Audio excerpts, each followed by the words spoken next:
Over the last few weeks, the Knicks have been attempting to trade for a backup center, but unfortunately, they have not been able to get a deal done. And if you look at the free agency market, there are no available centers left. The only move available if the Knicks can't make a trade for a backup is to sign Precious Achiuwa.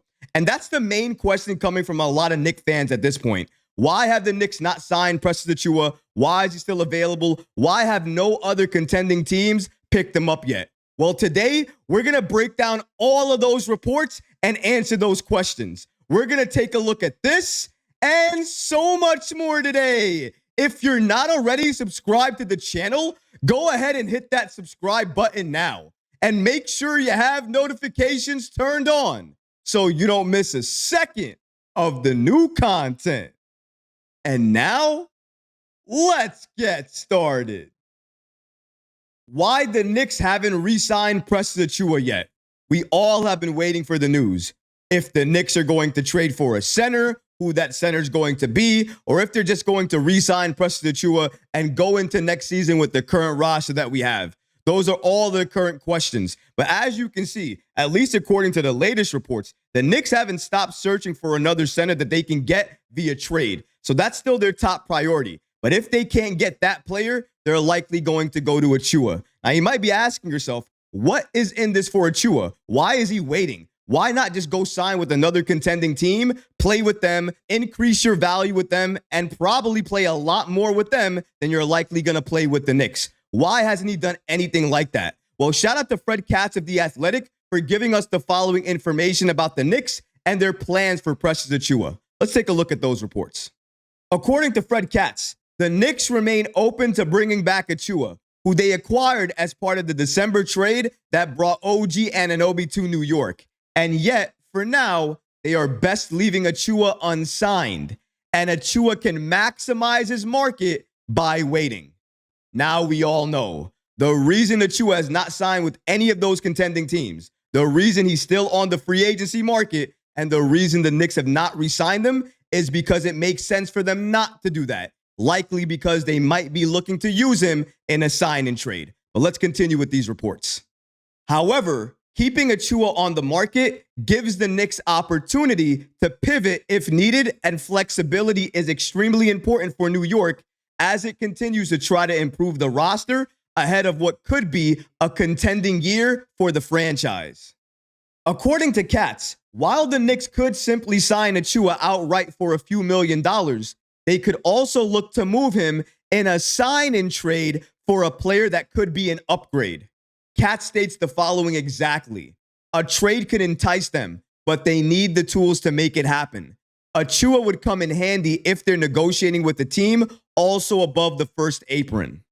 And if you were wondering how things were going with the Knicks and Achiuwa as of right now, well, according to Ian Bagley, the Knicks have remained in regular contact with free agent Precious Achiuwa.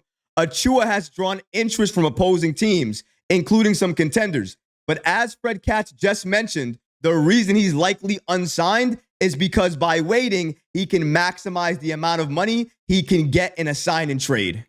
That's extremely important right there. And shout out to Ian Bagley for giving us that following information. The fact that the Knicks have stayed in regular contact with Precious Achiuwa tells me everything I need to know. There's a plan brewing, likely a sign and trade. I'm thinking Precious Achiuwa, maybe Jericho Sims. I hope not for Deuce McBride, but given everything that we've seen, Kolec's emergence, and obviously campaign and that signing, maybe, potentially, the writing could be on the wall for Deuce and his time in New York. Because if you include Deuce in a potential trade, that might get you the backup center that you want if you're in New York. The only question is who that player is going to be, how much money that player is going to make, and if it's worth giving up Deuce to get that player. For me, if it's a young center that has a lot of upside, then yes, I would make the move. But if it's an aging veteran, I'm not trading Deuce because that doesn't make sense to me.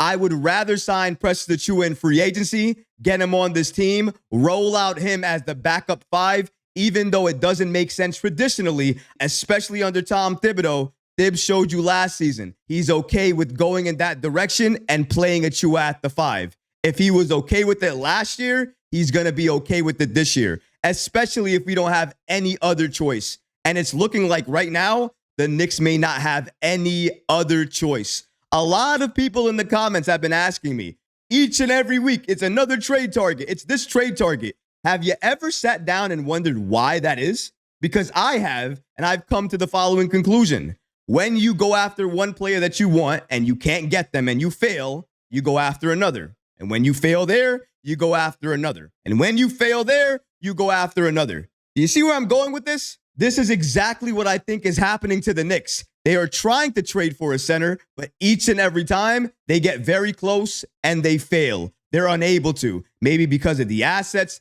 maybe because of the asking costs, maybe because it's the player that they're actually trying to target. I'm not sure, but the fact that they keep changing trade targets tells me the fact that they are serious about upgrading the center position, especially the backup spot.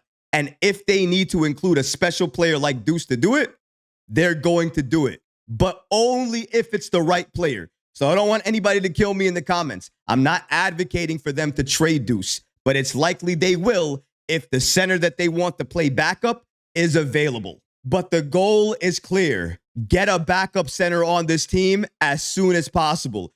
Give up as many things as you're comfortable in giving up for that backup center, especially if he's young and he can play starter minutes. If the Knicks can get a player like that, I think Deuce will likely be gone because they want a player like that on this team that can grow with this roster, develop with this roster. That's why a guy like Walker Kessler or Jalen Duran were always top prospects for the Knicks. And if they were available at a price the Knicks could afford, they would be New York Knicks players right now. But because they're not, that tells you the price is significantly high. The Knicks are looking for veteran centers that make a lot and potentially only have 1 year left on their deal. Because if you look out for veteran centers like that, you could potentially get them for a very good price. But I hope that price does not include Deuce McBride. But if it does, I'll have to understand it and I'll have to accept it because I've started to see the writing on the wall for the last few days now, given the players that we have, the depth that we have at the guard spot. And if we were looking to make a trade for a backup center, Ian Begley already confirmed it. Those teams would likely ask for Deuce in those trades. Given all of those particular reports, I think at this point, it's safe to say the Knicks are not done yet. They're going to make another move. That move is likely going to be a trade, and the trade is likely going to include Precious Achiuwa, maybe potentially Jericho Sims, but not if they don't have to, because obviously they would like to keep somebody, some depth at the backup center position. Obviously, all of those protected picks, they're gone. And then Deuce, if he's needed, will be added to that trade. I don't want it. The Knicks don't want it. But if the other team does, and it's for a quality big man that can grow with this Knicks roster, that trade is going to happen. But this was great reporting here from Ian Begley and Fred Katz, because now we know why the Knicks have not signed Precious Achiuwa and the fact that they've been in regular contact with him. That says a lot. I can't wait to see what the Knicks do from here, but it's clear they're not done. Another move is going to happen, and Leon Rose and this Knicks front office is going to lead this Knicks team into next season with the best roster possible. But what about you guys? What do you think about the following information that we received about Achiuwa and why the Knicks have not re-signed him yet? Let me know in the comments below, guys, because honestly, I would love to hear from you. But that's going to do it for this episode. I hope you enjoyed it. And if you did, go ahead and smash that like button, leave a comment below. And of course, guys, please subscribe to the channel. Until next time, Knick fans. Peace.